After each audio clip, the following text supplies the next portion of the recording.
Bien, muchas gracias. Voy a prender la cámara. Creo que sí. ¿Pueden ver? Sí, doctora, sí se visualiza. Las diapositivas y He también. compartido pantalla también, ¿verdad? Sí, sí, doctora. Todo conforme. Bien, muchas gracias por la invitación en primer lugar. Buenas noches con todos en esta sala virtual, en donde tenemos como objetivo, pues, verificar cuáles son las funciones y atribuciones del Ministerio Público. Conforme ha indicado la moderadora, quienes habla es fiscal adjunta en el Distrito Fiscal de Lima Centro, y también he trabajado como asistente de función fiscal en el Distrito Fiscal de Tacna. Y también he tenido creo que se fue la pantalla. Ya. Creo que también también he tenido la oportunidad de trabajar en el Poder Judicial y también como abogada litigante. En ese sentido, y tomando en consideración el actual modelo acusatorio que tenemos, ¿no? Y adversarial, entonces he podido tener la oportunidad de verificar cuáles son las funciones, pues, de cada organismo que forma parte del proceso penal peruano actual.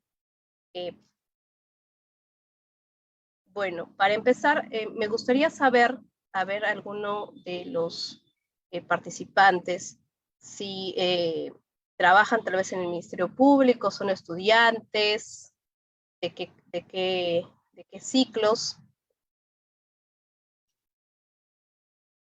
¿Me escuchan? Sí, doctora, sí la escuchamos. Por mi parte, soy estudiante del 10º ciclo en Derecho.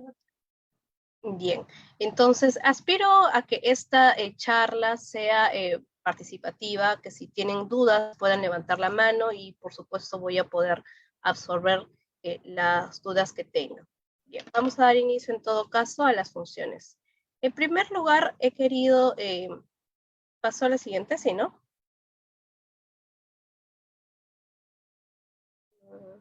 Sí, doctora. Ya, bien. En primer lugar, he querido señalar como antecedentes a la creación del Ministerio Público como un ente autónomo. Como sabemos, actualmente el Ministerio Público no depende económicamente ni materialmente de ninguna otra instancia. Sin embargo, esto no siempre fue así, ¿no? En la antigüedad, el Ministerio Público era denominado el Ministerio Fiscal, que era una entidad que estaba más bien adscrita al Poder Judicial o al Ministerio de Justicia, como un ente auxiliar que velaba por verificar la independencia o la institución, verificar la independencia, la verificación de eh, de los derechos, ¿no? De la hacienda en este caso, en la Constitución del 33.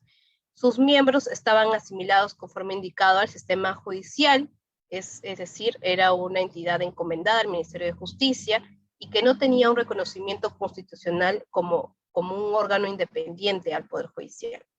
La instrucción podía iniciarse de oficio por parte del juez instructor o por la denuncia del Ministerio Fiscal o del agraviado. No muy alejado en la realidad actual, en el Distrito Fiscal de Lima Centro, el 15 de junio del año 2021 es que recién se implementa el nuevo Código Procesal Penal. Esto quiere decir que en Lima, por lo menos en algunos sistemas de justicia como penal común y eh, entre otros estábamos todavía bajo los alcances del antiguo Código de Procedimientos Penales.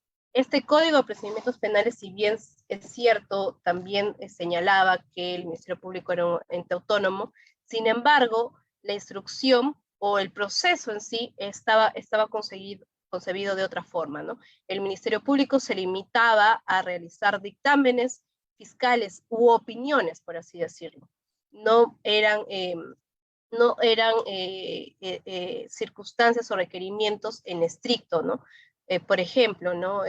Una causa que había sido objeto de investigación en sede policial, ¿no? Digamos por un robo o un hurto agravado, llegaba a una instancia fiscal, quien realizaba una formalización de denuncia, y en una audiencia de instrucción el juez decidía o no continuar una investigación, pero ya en sede judicial. Es decir, la investigación incluso era también desarrollada por el Poder Judicial, quien a su vez se encargaba de sentenciar, ¿no?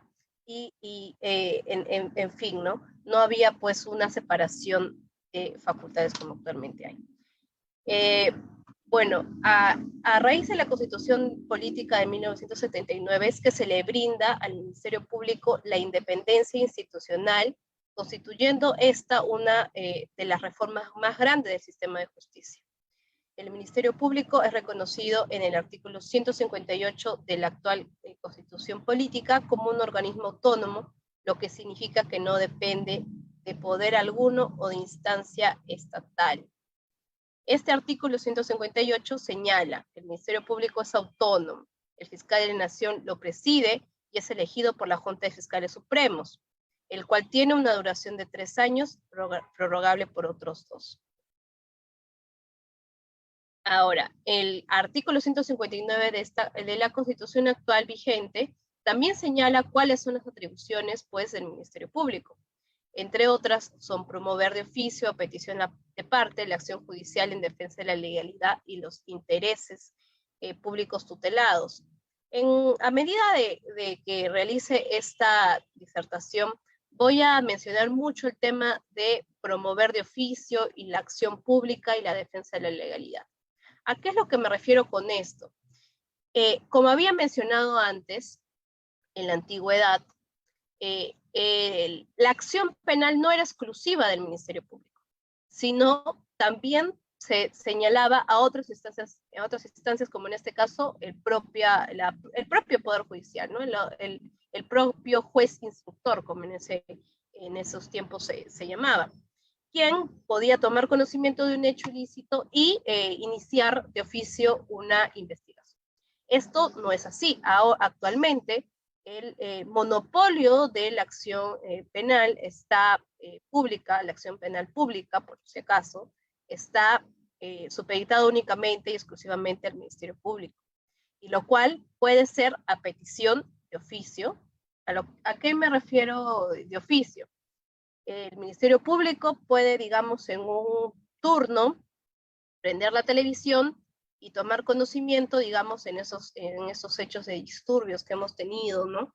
Y que son de conocimiento público y en una coyuntura nacional preocupante. Hemos podido verificar, pues, algunos desmanes que han habido y algunos otros lesionados, ¿no? Y en sí el delito de disturbios donde han habido perjuicio a la entidad, a la infraestructura de entidades públicas y privadas. En ese sentido, el Ministerio Público, el fiscal de turno, al tomar conocimiento de este hecho, puede levantar un acta e iniciar diligencias preliminares de oficio, sin previa comunicación de la víctima o del parte de algún efectivo policial. Obviamente también esto es comunicado en mayores circunstancias o más veces es comunicado por personal policial, ¿no? Quien se encarga de la seguridad pública y efectivamente quienes realizan pues esos operativos y que están más cercanos a estos hechos, ¿no? Pero sin embargo, ¿no? El fiscal tiene la potestad de tomar conocimiento a través de una fuente abierta sobre la comisión de un ilícito o indicios reveladores de la comisión de un ilícito y dar inicio a pues las diligencias preliminares, ¿no? Urgentes, inaplazables, conforme señala el código. Ahora también tiene como atribución velar por la independencia de los órganos jurisdiccionales o la recta administración de justicia, representar en los procesos judiciales a la sociedad. Conducir desde el inicio de la investigación el delito. Con tal propósito, la Policía Nacional está obligada a cumplir los mandatos del Ministerio Público en el ámbito de su función. Eso también ha variado en el tiempo, ¿no? En el antiguo código verificábamos que el personal policial se encargaba de realizar casi todas las investigaciones y se encargaba de expedir un atestado, ¿no? Lo que ahora podemos conocer como un informe policial. El, el personal policial realizaba un atestado en donde señalaba y decía, ¿no?, que sí había indicios de este delito y que tal persona era, era autora, ¿no?, de tal delito. Es decir, hacía una opinión respecto a la consumación del hecho, más que informar. Esto era la antigüedad. Actualmente, el Ministerio Público es quien va a conducir en aras de la legalidad y el debido proceso desde el inicio de la investigación. Y lo va a hacer con el apoyo de la Policía Nacional del Perú, de ser el caso, ¿no? Así también tiene como función ejercitar la acción penal de oficio a petición de parte, emitir dictámenes. Eso ya creo, me parece que es un poco antiguo, ¿no? Emitir dictámenes, porque actualmente ya no emitimos dictámenes, más que todo en procesos civiles y de familia, ¿no? De ser el caso. Pero en el diario recurrir de una fiscalía penal común no es así. Bien. Continuamos. Ahora, ¿qué nos dice la ley orgánica del Ministerio Público? Para empezar, toda institución tiene una ley orgánica que va a controlar o va a verificar o va a establecer cuáles son los alcances o las funciones y la infraestructura, la jerarquización de cada instancia. Y el Ministerio Público no es ajeno a ello. Tiene también su ley orgánica, que es el Decreto Legislativo 052, que a criterio mío ya está un poquito antiquísima, un poco, me parece que ya debería reformarse, ¿no? Porque gran parte de sus articulados hace mención al antiguo Código de Procedimientos Penales y a la actualidad, como sabemos, si bien es cierto, hace poco, hace 2 años solamente, ya ha perdido vigencia en todo el territorio nacional, ¿no? Sin embargo, como artículo número 1, y que me parece relevante, señala que el Ministerio Público es un organismo autónomo del Estado y que tiene como funciones principales la defensa de la legalidad, los derechos de los ciudadanos, los intereses públicos, representa a la sociedad en juicio y para los efectos de defender a la familia, los menores incapaces e interés social, ¿no? Tiene como finalidad la persecución del delito y la reparación civil. Ahora, en cuanto a ello, es más o menos el mismo concepto que nos da la Constitución. Sin embargo, aquí menciona también que tiene el deber de perseguir el delito, ¿no? Y más adelante nos vamos a adentrar un poco más a qué se refiere con perseguir el delito.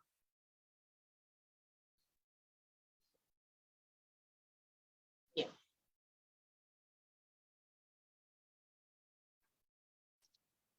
En cuanto a la autonomía funcional, los fiscales cuentan con una autonomía funcional. ¿Esto qué quiere decir?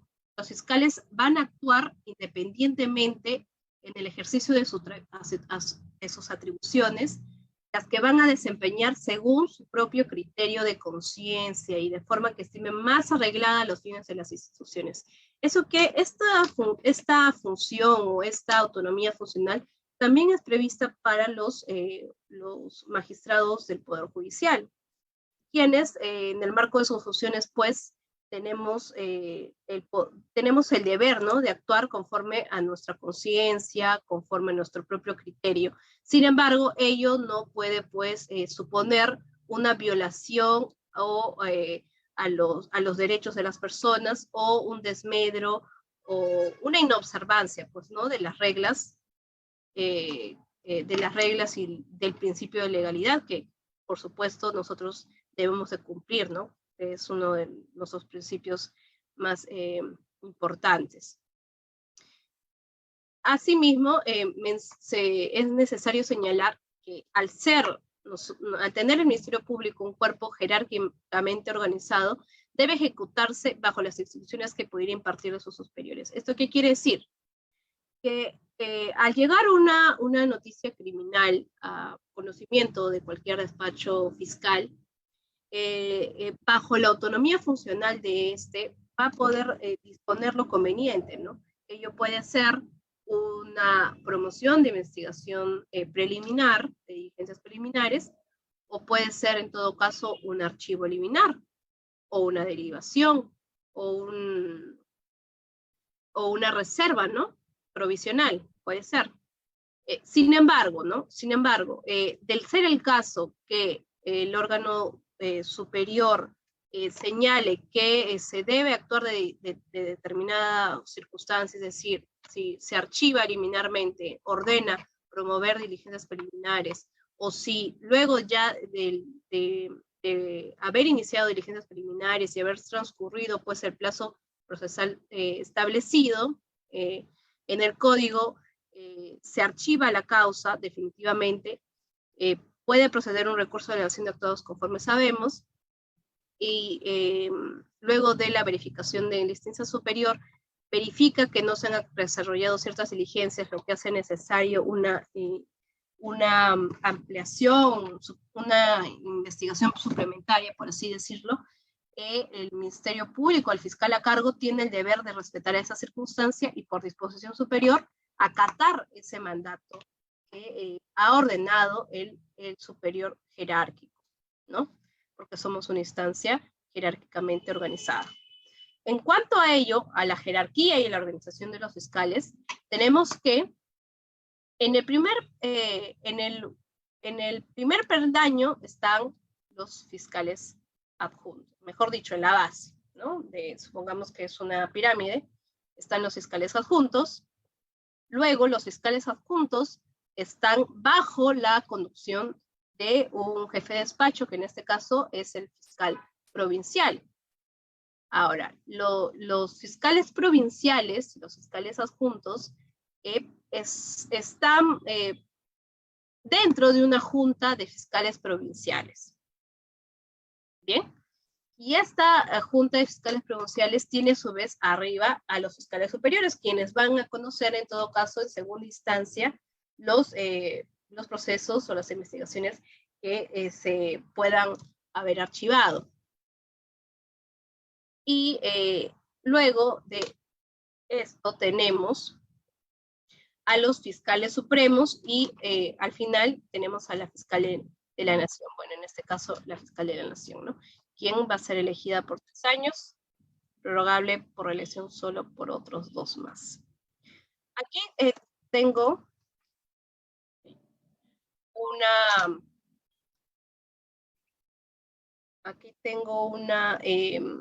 una estructura, más o menos una pirámide de la jerarquía del Ministerio Público.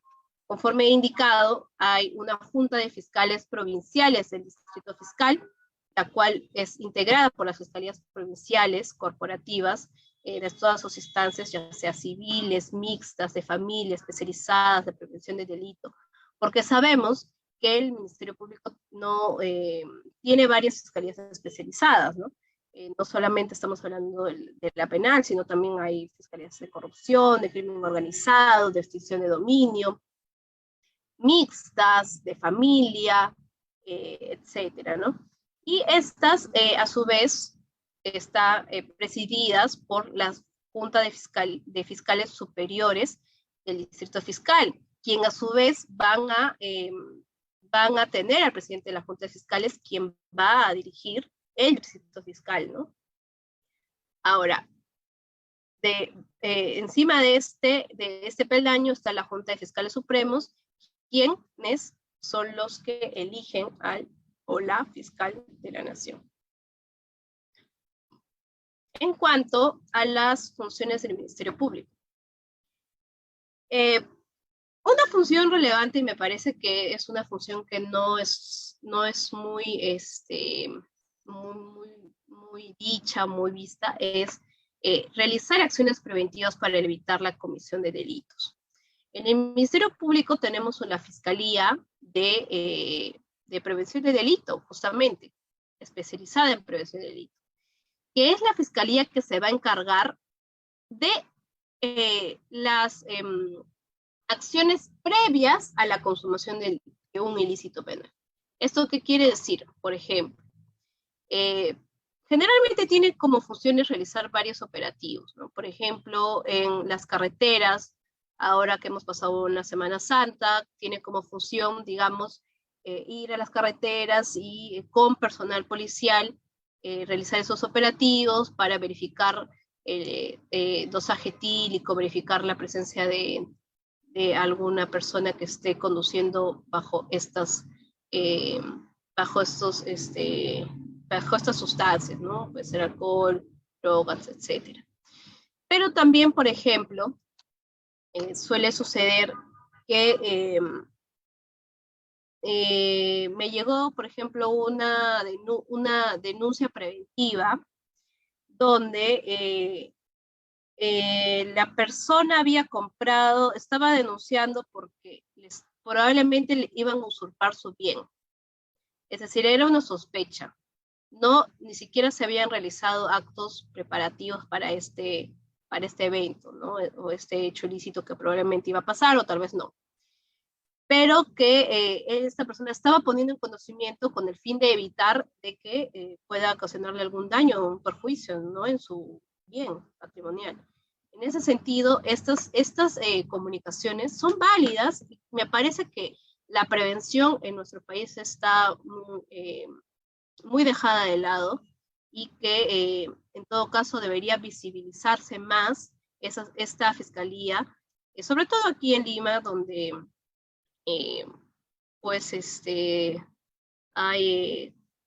la comisión de varios delitos, ¿no? Y que me parece que con una debida campañas de prevención podrían evitarse. Bueno, para continuar con las funciones, conforme ya he indicado, el ejercicio de la acción penal. Ahí es donde quería empezar a señalar. Pero hasta aquí, ¿hay alguna interrogante, alguna pregunta? ¿O estoy tal vez yendo un poco rápido? Tengo a Martín Florentino, cecigrista en el MP. Muy bien. ¿Alguna duda? No, doctora, todo claro. Listo. Bien. Entonces vamos a hablar acerca de la acción penal. ¿Qué sería la acción penal? La acción penal es pues la comisión de la comisión de un ilícito, ¿no? Las acciones o las omisiones que van a llevar a transgredir o vulnerar un bien jurídico protegido, ¿no? Y que van a causar un desmedro, ¿no? en la sociedad. En ese sentido, esa acción penal puede ser ejercitada únicamente por el Ministerio Público. El Ministerio Público es el único que tiene monopolio de esta. Y conforme ya indiqué, puede ser instancia de oficio o de alguien. Es decir, una persona, un ente privado o un ente público puede investigar a una persona porque, digamos, mató a otra. No. El ejercicio de la acción penal solamente es de uso exclusivo del Ministerio Público. Ahora, como función también está el de investigar el delito. En el artículo 60 y siguientes del Código Procesal Penal, que vamos a señalar más adelante, espero que tengan sus códigos a la mano, está este aspecto de conducir desde el inicio la investigación del delito. ¿Eso qué quiere decir? Que cuando llega al Ministerio Público la comunicación de un ilícito penal o la presunta comisión de un ilícito penal, será el Ministerio Público quien realice pues el inicio de diligencias preliminares, ¿no? Y esta investigación va a poder estar a cargo del Ministerio Público o de la Policía Nacional, siempre y cuando así se estipule, pero bajo la conducción siempre del fiscal a cargo. Ahora, también tiene como función acusar al presunto culpable. Esto ya va a ser más adelante, ¿no? Luego ya de haber investigado, de haber tomado conocimiento de un ilícito, es decir, llega una denuncia hoy día, 17 de abril, el fiscal procede a calificarla, verifica que existen indicios reveladores de un ilícito y pues procede a promover diligencias preliminares, en las que va a señalar que se realicen diferentes actos de investigación, ya sean declaraciones, va a solicitar información a entidades públicas o privadas, quienes por supuesto tienen el deber de coadyuvar con la investigación. Puede solicitar cámaras de videovigilancia, puede solicitar pericias. Esta investigación, conforme indicado anteriormente, puede desarrollarse ya sea en una etapa o a un nivel fiscal o a un nivel de la policía. Más adelante voy a señalar algunos aspectos, algunos detalles al respecto. Ahora también tiene el deber perdón, me estaba yendo. Luego de la investigación, pues va a concluir, ¿no? Va a verificar si en efecto existen los supuestos para formalizar una investigación o para solicitar fundadamente una acusación o, en su caso, de un sobreseimiento, ¿no? Ese es el deber del Ministerio Público, con una función principal, ¿no? Sobre todo en un sistema actual, que estamos en un sistema acusatorio, en donde, conforme he indicado anteriormente, él era el juez instructor quien se encargaba de realizar investigaciones, porque realizaba una instrucción, y también se encargaba de acusar, porque es quien emitía una sentencia, ¿no? Entonces, no había una separación de roles, ¿no? No había una separación de roles y actualmente estamos ante un proceso adversarial. Ahora, también tiene el deber de proteger a la víctima y a los testigos que colaboran con la justicia. Y para esto tenemos pues a una institución o a un ente del Ministerio Público, que es la Unidad de Víctimas y Testigos, ¿no? Quienes se encargan de proteger a la víctima en caso, por ejemplo, de violencia familiar. Existen asistentes sociales, psicólogos, también existe asesoría jurídica para estas personas. Y por supuesto, pues, en caso de algún proceso, digamos, con testigos codificados, ¿no?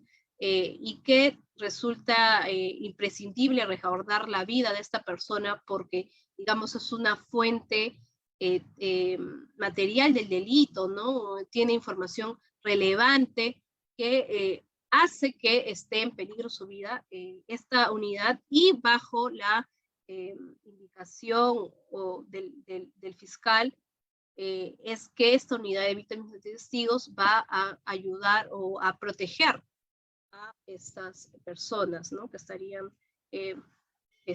en situación vulnerable, ¿no? De ser el caso. A ver, vamos.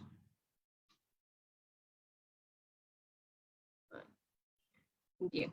Las atribuciones del Ministerio Público al amparo del Código Procesal Penal. Bien, conforme he señalado, es importante tener siempre a la mano el Código Procesal Penal, y en el Código señala en el artículo 4 cuál es el titular de la acción penal, que en este caso es el Ministerio Público. Entonces, este artículo es básico, los invito a leerlo, ¿no? Más en detalle, hay jurisprudencia al respecto también, y es el cual da atribuciones al Ministerio Público ya en el marco, pues, de este código que bueno, no es tan nuevo, ¿no? Pero para la realidad limeña sí. Bueno, el Ministerio Público es el titular de la acción penal. Conforme ya había indicado, la acción penal es la consumación o los indicios de un ilícito. Será el Ministerio Público que va a ejercitar esta acción y pues luego de las verificaciones y las investigaciones solicitar fundadamente una acusación y una pena y que se lo condene al pago de una reparación civil. Es quien va a asumir la conducción de la investigación desde su inicio, decidida y proactivamente en defensa de la sociedad. Sucede a veces, ¿no?, que por la carga procesal, la carga de trabajo que se tiene, y es una realidad actual, muchas causas no están pues bien desarrolladas o bien ejecutadas en su investigación. Sin embargo, ello genera una conducta funcional, porque claramente este artículo del título preliminar del código señala que es el fiscal quien tiene proactivamente que conducir la investigación. Es decir, si es que no vino a declarar un testigo importante, pues no voy a dejar que el caso fallezca ahí y a esperar pues otra ampliación o lo archivaré, ¿no? No, sino que tiene que hacer uso de las atribuciones que le da el código, por ejemplo, ¿no? O la conducción compulsiva, si es necesario urgente la participación de un testigo o de alguna persona que nos va a dar indicios necesarios para poder establecer la verdad de lo que sucedieron y el esclarecimiento de los hechos, es que el Ministerio Público tiene la facultad de poder solicitar una conducción compulsiva, ¿no? Entonces, esta circunstancia de que sea proactivo es algo importante, ¿no? Seguramente en algún momento ustedes van a, en mérito al curso que están haciendo, entiendo que su interés es pertenecer a la familia del Ministerio Público, pues en sus labores van a tener que, en mérito a las funciones, las recargadas labores que tiene todo fiscal, que es bastante, ¿no? Y que también tiene que ir a las audiencias, que son 3 a 4 al día, y obviamente esto merece una preparación. Ustedes como asistentes en un futuro, pues verificar de impulso, de oficio, mejor dicho, impulsar estas investigaciones, verificar qué diligencias nos hicieron, qué falta, qué nos falta. No llegó tal información, pues se requerirá nuevamente, y ya no estableciéndose, no, a fin de que envían esta información, no, ahora se pondrá un plazo, ¿no?, de 3 días, de 2 días, y si es que no llega, bueno, bajo apercibimiento, ¿no? Y si no viene la información, pues tendré que ir a la instancia, levantar mi acta. Eso es la finalidad de ser proactivos en una investigación. Bien, entonces, me parece que eso es una circunstancia, una atribución, una función importante, y que en el marco de sus funciones, los que vayan a ser o aspiren a ser asistentes en función o asistentes administrativos, algo que espero que puedan rescatar, ¿no? Hay investigaciones que tienen futuro, pero debido a que no hay demasiado personal, no hay demasiada carga, tal vez la persona que es asesina podrá indicarnos, ¿no? La carga es bastante, y sin embargo, ello no menoscaba el deber y la responsabilidad que tiene el fiscal y, claro, por supuesto también el personal administrativo de lograr el fin de una investigación, que no es, por supuesto, acusar y condenar a una persona, sino lograr el esclarecimiento de los hechos y la verdad, tal vez material, de lo que sucedió, ¿no? Porque ahí va el siguiente punto. El Ministerio Público está obligado a actuar con objetividad. ¿Qué quiere decir con objetividad? Que en un momento llega una denuncia que me está denunciando mi enamorada porque dice que la violé. Entonces, en un primer momento, el fiscal va a decir, no, prisión preventiva y si es culpable, no. El fiscal tiene el objetivo durante las diligencias o la investigación preparatoria, indagar los hechos que constituyen delito y no solo eso, sino determinar y acreditar la responsabilidad o inocencia del imputado. ¿Eso qué quiere decir? Que si en efecto esta denuncia, este hecho noticioso que nos está diciendo esta probable víctima o presunta agraviada, es verdad. O si existe, digamos, alguna circunstancia que menoscabe esa verisimilitud de su denuncia, ¿no? Para ello tendremos que hacer alguna pericia psicológica para verificar si efectivamente la persona es así.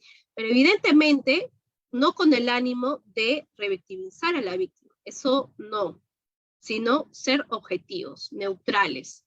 Desde el que llega a una investigación, no se puede atribuir de primera que tal persona o tal investigado es autor de delito, porque en primer momento estamos todavía en una etapa de investigación, ¿no? Y ni siquiera de investigación preparatoria como tal, sino como diligencias preliminares. Entonces, en este estadio, incluso en una investigación preparatoria, el fiscal tiene el deber de verificar que efectivamente la persona sea responsable o tal vez, digamos, ha incurrido en a una acción justificante, ¿no? Por ejemplo, un error de tipo, un error de justificación, legítima defensa, etc. Entonces, el éxito de un fiscal no es tener causas con condenados. Me parece que el éxito de un fiscal es haber logrado una buena investigación y haber llegado a la verdad material de los hechos como sucedieron. Un fiscal que hizo una buena investigación y determinó que una persona no era culpable, sino inocente, me parece que puede ser más loable, ¿no? Porque imagínense una persona en la cárcel por un hecho que no sucedió. Eso debe ser terrible. Por ejemplo, ¿no? La otra vez estaba viendo una noticia en donde decía que una señorita había denunciado a su expareja por violación y que luego ya en una instancia, me parece, de preparatoria o ya de juicio, en la Cámara Gesell dice que no se retracta de su denuncia y que más bien lo hizo para que pueda el hombre o su expareja reconocer a su hijo, porque en efecto estaba embarazada, ¿no? Entonces, he ahí el punto, ¿no? No se puede, ni bien llega una investigación o llega una denuncia, tachar a tal persona como él o la culpable. Si bien es cierto, en la realidad nacional, muchas personas en redes, ¿no? Pero, ¿por qué hacen tantas investigaciones, no? Dicen, pero ¿por qué investigan tanto? Si eso es claro.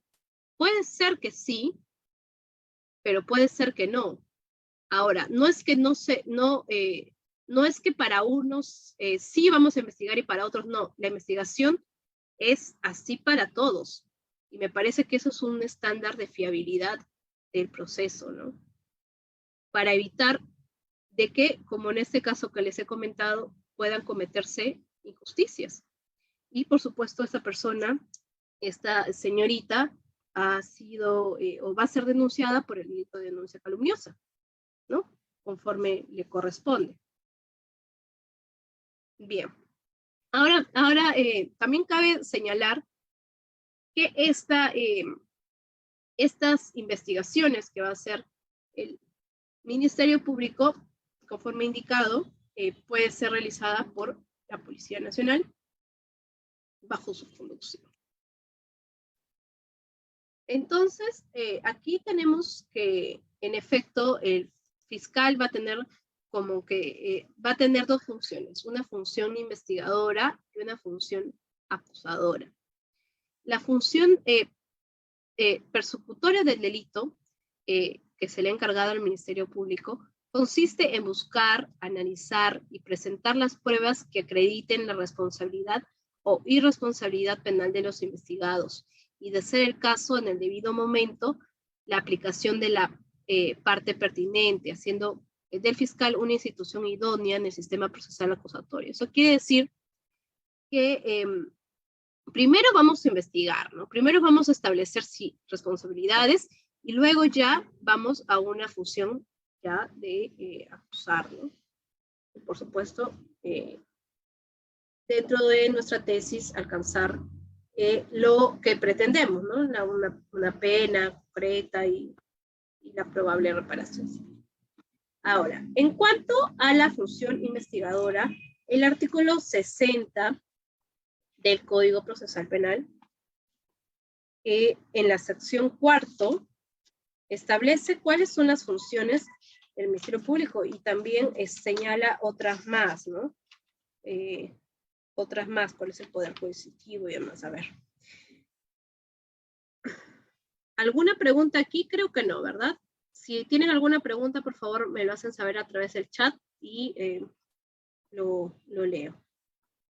El Ministerio Público, conforme ya hemos indicado, conduce desde el inicio. Con tal propósito está obligado a cumplir los mandatos del Ministerio Público. El Poder Judicial, la policía, está obligado a cumplir los mandatos del Ministerio Público o en el ámbito de su función. ¿Eso qué quiere decir? Esto sucede más que todo a modo de práctica, ¿no? Más que todo en procesos con detenidos. Como les he indicado, el Ministerio Público puede tomar conocimiento e iniciar la acción penal, es decir, investigar, de oficio, de parte, o a pedido de parte, o por conocimiento de alguna institución, generalmente la policía. Pero el Ministerio Público no puede detener a una persona. Esto es un mandato constitucional que tiene únicamente la policía, ¿no? En ese sentido, cuando algún efectivo policial o la policía o alguno de sus escuadrones realiza algún operativo, ¿no? Generalmente, digamos, contra el tráfico ilícito de drogas, ¿no? Ven a una persona que está haciendo pases de droga y evidentemente lo detienen porque está realizando una acción, un delito, ¿no? Que es traficar sustancias tóxicas. Entonces, cuando lo detiene, hace su acta de intervención, su acta de registro personal y demás, inmediatamente tiene el deber de comunicar al Ministerio Público esa detención. Sin embargo, el hecho de haber realizado un acta de intervención, un registro personal, son diligencias urgentes y necesarias que sí realiza el personal policial y lo hace porque es necesario y urgente, porque las circunstancias así lo dicen. Ahora, cuando ponen en conocimiento del Ministerio Público, es el fiscal quien va a decir o quien va a conducir cómo se va a desarrollar la investigación. Por ejemplo, el día de hoy, primero el detenido tiene que pasar reconocimiento médico legal, eso es un derecho, ¿no? Tiene que pasar reconocimiento médico legal, entonces el fiscal va a ordenar, en el marco de sus atribuciones, que el detenido pase reconocimiento médico legal. Asimismo, se le va a hacer lectura de sus derechos, se le va a preguntar si es que va a tener una defensa pública o tal vez privada,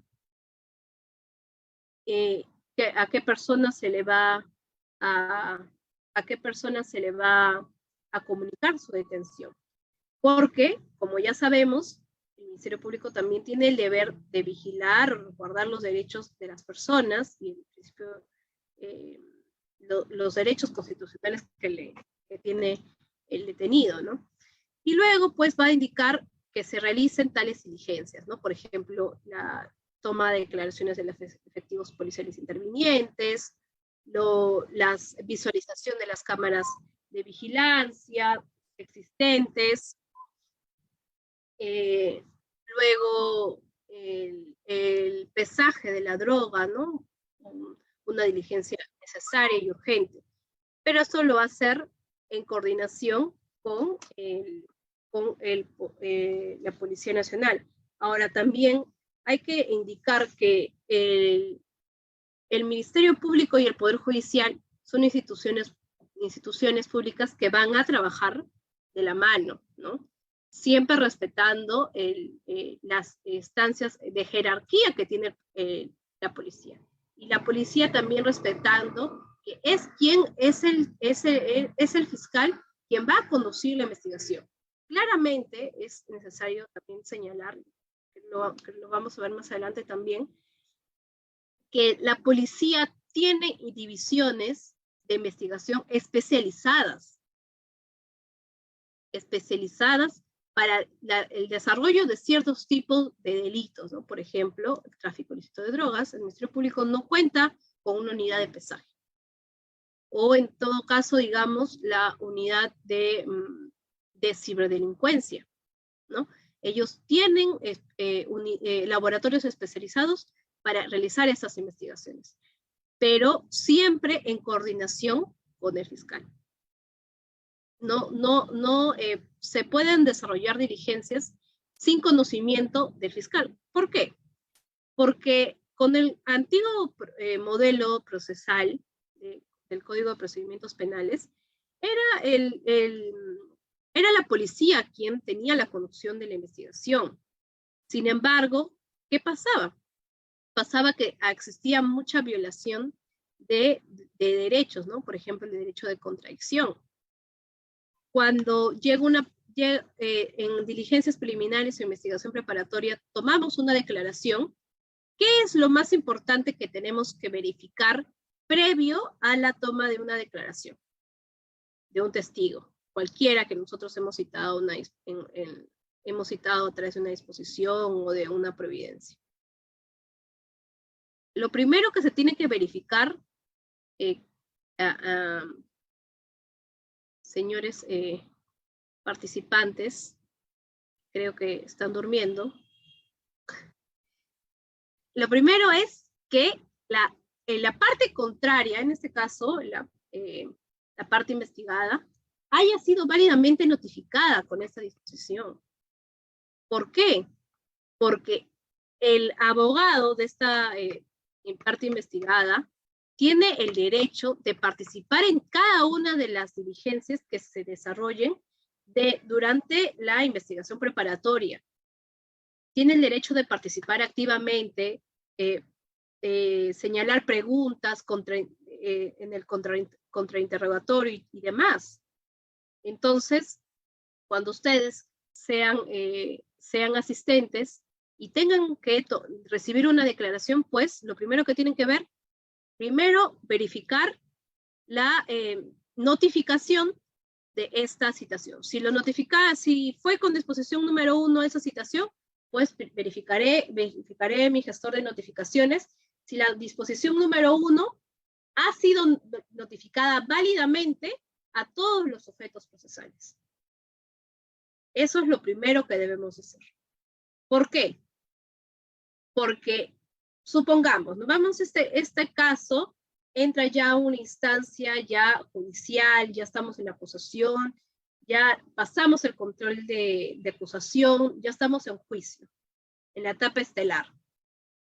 Y no viene nuestro testigo. Nosotros lo hemos citado y el juez incluso lo ha citado compulsivamente y no viene. O tal vez falleció, digamos, esta persona.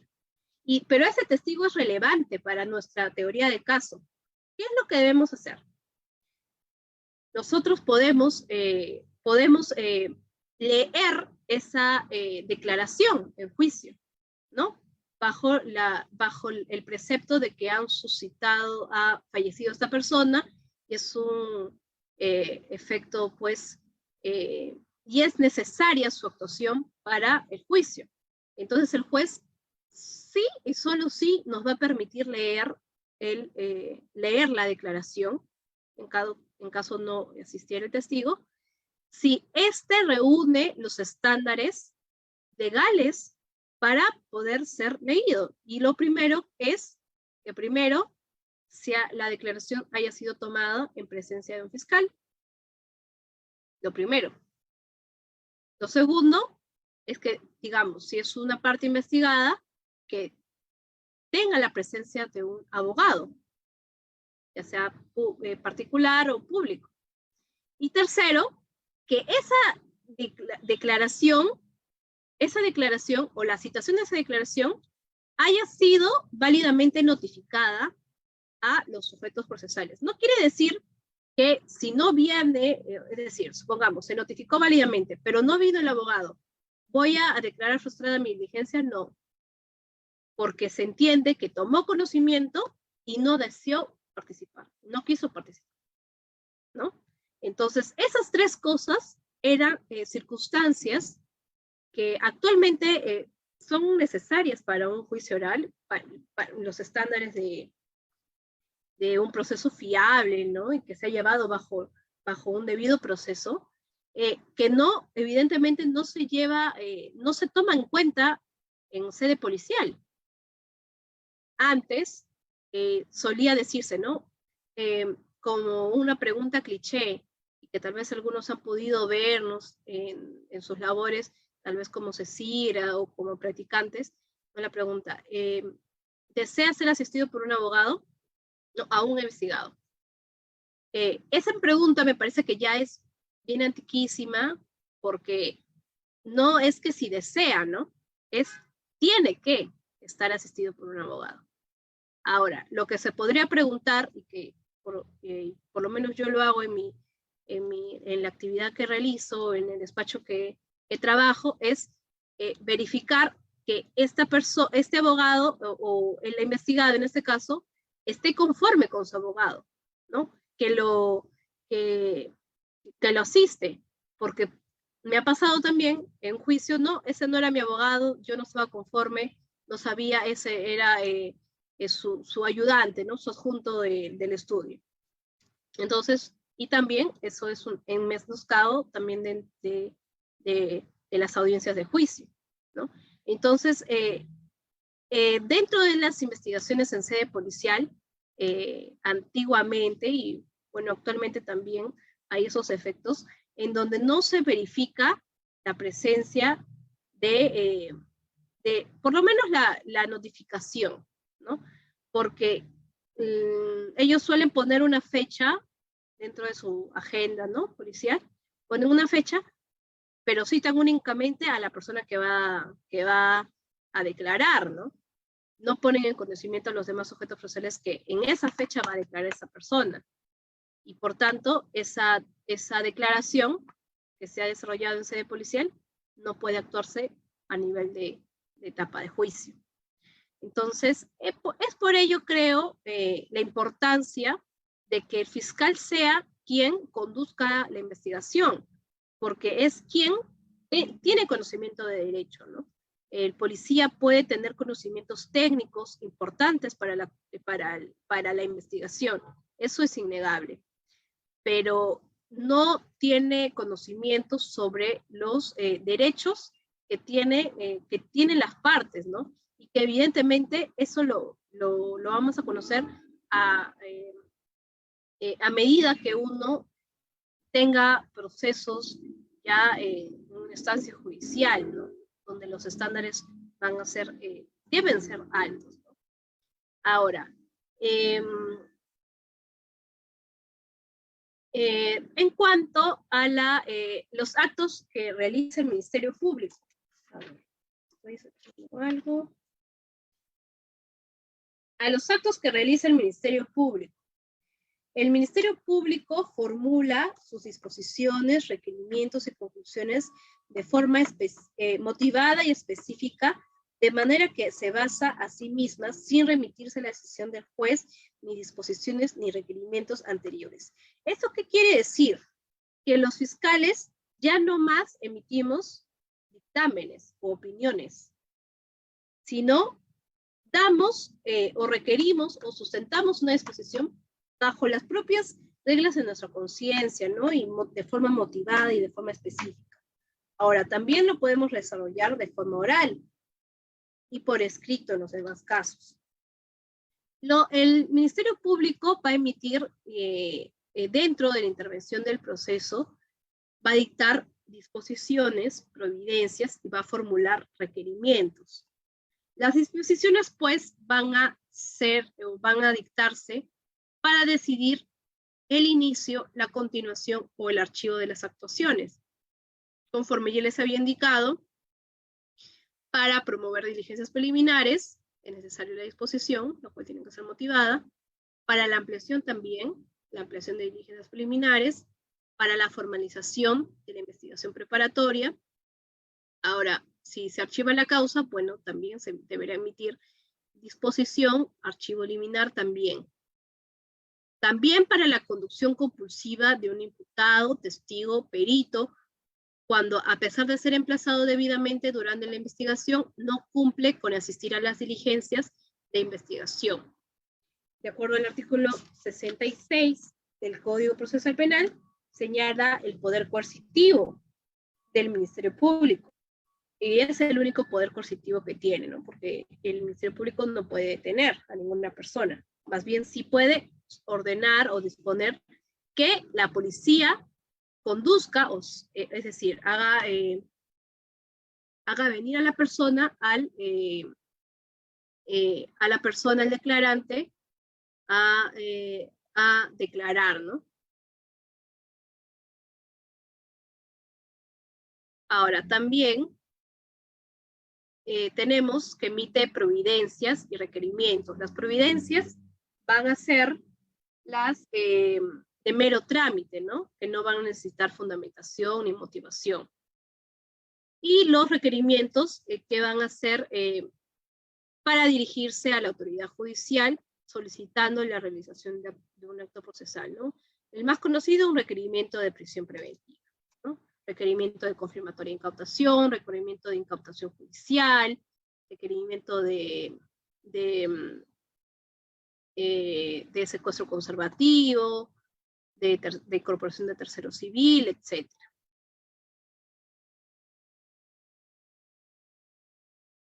Ahora, también tiene una función acusadora. Conforme ya hemos indicado, una función investigadora, ya la hemos detallado bien claramente, y una función acusadora. En la función investigadora, luego ya de haber desarrollado la investigación preparatoria, llámese diligencias preliminares y preparatoria propiamente dicha, el fiscal va a emitir una disposición, o un requerimiento, mejor dicho, una disposición concluyendo la etapa de investigación preparatoria, en donde decidirá si va a acusar o sobreseer la causa, es decir, archivarla, ¿no? Y esta función acusadora va a tener como fin lograr, pues, que ante una instancia judicial la persona sea declarada culpable de un delito.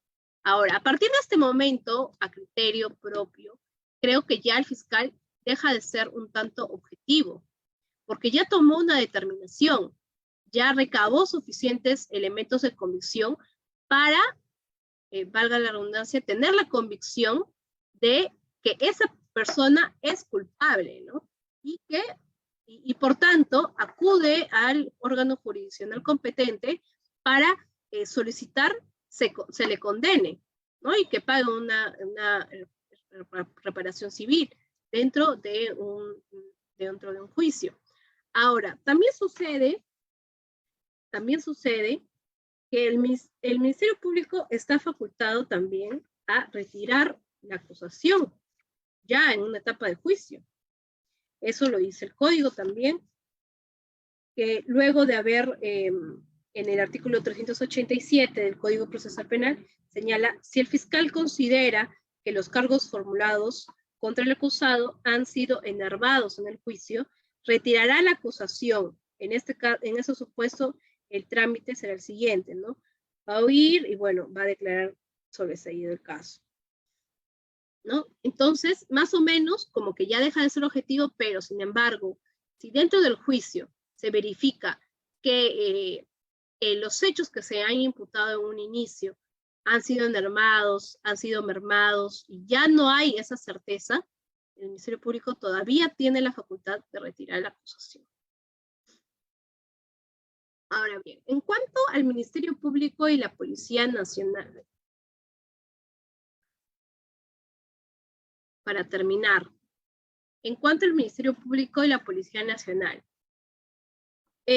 para que ejercite la función fiscal y de la mejor manera posible, es necesario que se sirva de instituciones que auxilien al fiscal en sus funciones de investigación y de acusación. Sobre esto, el Código Procesal Penal es claro señalar en su artículo 67 que la función de la policía es de carácter auxiliar a través de tareas investigativas del Ministerio Público. Sin embargo, la misma norma procesal faculta a la policía a realizar las llamadas diligencias urgentes e imprescindibles. Estas se refieren a sus actuaciones que no pueden detenerse a la espera de una orden fiscal y que debido a su urgencia tampoco pueden abstenerse de realizar en razón de su función policial, como en el caso de la detención policial en flagrancia. Lo que les decía, en un caso en donde ven que una persona ha arrebatado raudamente el celular de una transeúnte y la policía lo ve, pues no se va a detener a llamar al fiscal, sino evidentemente lo primero que va a hacer es lograr detener a este autor y hacer de que, digamos, la escena del crimen sea resguardada, que realizar el registro personal, ¿no? Verificar las cámaras. Esa es la labor inmediata que va a tener la policía. Sin embargo, la policía realiza todas aquellas diligencias conducentes al fin de la investigación cuando se tratan de diligencias objetivas de constatación. Estos casos en razón de la nota de urgencia y cuando puedan devenir en irrepetibles, se le atribuye un cierto valor probatorio per se, ya que no es posible conferirlo a otra autoridad de investigación por el momento en que se verifican, por ejemplo, las pruebas de dosaje etílico. Así la policía coadyuva a la función fiscal, sea de oficio o cuando se realizan las diligencias sin autorización fiscal por encargo, cuando el fiscal ordena las diligencias para su realización, lo que guarda mayor relación con el artículo 68 del Código Procesal Penal, en donde señala las actuaciones de la policía, ¿no? Cómo recibir denuncias, vigilar y proteger el lugar de los hechos, a fin de que no sean borrados los vestigios y huellas del delito, ¿no? Por ejemplo, la policía pues tiene su unidad de criminalística, a quienes se tendrá que requerir para que vengan a recabar los vestigios o las huellas o algún indicio relevante que pueda coadyuvar al esclarecimiento de los hechos. Recoger y conservar los objetos e instrumentos relacionados al delito, practicar diligencias orientadas a la identificación física de los autores y partícipes del delito, recibir declaraciones de quienes hayan presenciado la comisión del delito, levantar planos, tomar fotografías, realizar grabaciones, capturar a los presuntos autores en casos de flagrancia, asegurar los documentos privados que puedan servir en la investigación, allanar locales de uso público abierto al público, efectuar bajo inventario los secuestros e incautaciones necesarios, recibir la manifestación de los presuntos autores, o los partícipes del delito, con presencia obligatoria del abogado defensor, reunir cuanta información adicional de urgencia permita la criminalística y demás. Conforme he indicado, es la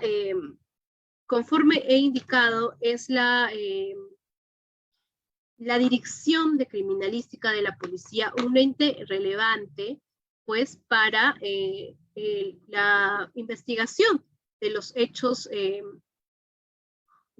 materia del delito, ¿no? Y sin embargo, el Ministerio Público, en un ánimo tal vez de poder quitar un tanto el monopolio de esto, porque evidentemente hay bastante carga laboral nuevamente, también para el personal policial, el Ministerio Público ha creado la Oficina de Peritajes del Ministerio Público, en donde ya contamos con peritos de grafotecnia, peritos de análisis digital, ya tenemos laboratorios para la ciberdelincuencia, y ello resulta ser algo importante, ¿no?, en la labor del Ministerio Público, porque va a poder de alguna forma, de la mano con la policía en ciertos aspectos, pero también de la mano de esta gerencia de peritajes de parte del propio Ministerio Público, lograr el esclarecimiento pronto de los hechos materia de investigación, ¿no? Y que creo, conforme ya les he indicado antes, este es el objetivo de todo fiscal, ¿no? No meter a más personas a la cárcel, sino lograr que un hecho denunciado sea investigado adecuadamente y pues, ¿por qué no?, que también tenga una sanción. A modo de conclusiones, el titular de la acción penal es el Ministerio Público, encargado de promover la acción penal, de dirigir la investigación preparatoria, requerir acusación o sobreseimiento al término de sus averiguaciones en la etapa intermedia, presentar la teoría del caso y solicitar la condena en una etapa de juzgamiento, e incluso de impugnar todo pronunciamiento jurisdiccional en contra de su labor fiscal, en cuyo caso tomará la posta el fiscal competente a razón de su nivel jerárquico, en principio de la unidad funcional, ya sea para continuar la labor fiscal a cargo o incluso opinar en contra del criterio fiscal inferior del grado por principio de jerarquía.